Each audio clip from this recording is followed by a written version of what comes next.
హిందూ సంఘాల ఐక్యవేదిక ఆధ్వర్యంలో జమ్మూ కాశ్మీర్ టెర్రరిస్టుల దాడి, వెస్ట్ బెంగాల్ హిందువులపై దాడులకు నిరసనగా హిందూపురం పట్టణంలో కాగడాల ర్యాలీ నిర్వహించారు.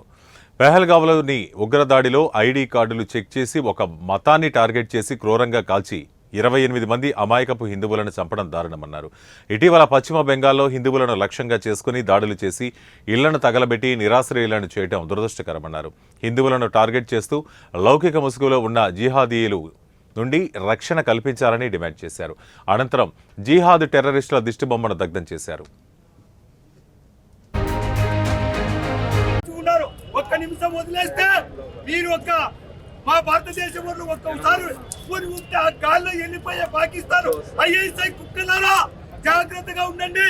తొందరలోనే మీరు మూల్యం చెల్లించుకుంటారని చెప్పేసి ఇప్పుడున్న సామాన్యులు కాదు, ఒక్కొక్కరు ఒక భర్తమాత బిడ్డలై పెంచి దేశాన్ని సరిహద్దుల్లో కాపాడుతున్నారు. కాబట్టి ఈ దేశాన్ని అల్లకొల్లాలని చేయాలని చెప్పేసి ఈ యొక్క అమర్నాథ్ యాత్రను కూడా కుట్రబట్టాలని చెప్పేసి ఉద్దేశంతో పశ్చిమ బెంగాల్లో కూడా అనేకమైన హిందువుల దూరి లూటీలు చేసి మానభంగాలు చేసి కాళ్ళు నరికి చేతులు నరికి ఈ యొక్క కార్యక్రమాలు చేస్తూ ఉన్నారు. తొందరలో మీరు మూల్యం తెచ్చుకుంటారు. తప్పుడు హిందువుల సహనము ఎంతవరకు ఉంటుందంటే కట్టలు తెంచుకుంటే మీరు కోసిలు చెప్పుకొని పరిగెత్తే రోజు దగ్గరలోనే ఉందని చెప్పేసి మేము తెలియజేసుకుంటున్నాము. జాగ్రత్తగా మా భారతదేశం హిందూ దేశము, మేము శాంతి కాపులు మాతో పెట్టుకోవద్దని, పెట్టుకుంటే మీకు పుట్టగా చూడమని చెప్పేసి ఈరోజు హిందూపురం నడిపోతున్న హిందూ ఐక్యవేదిక తరఫున నిరసన ర్యాలీ కాగడాలతో చేపట్టడం జరిగింది.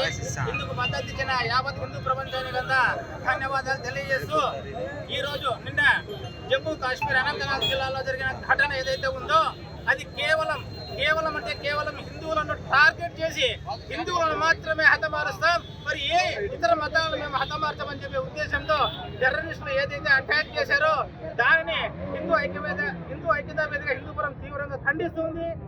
అలాగే ఈ మతోన్మాద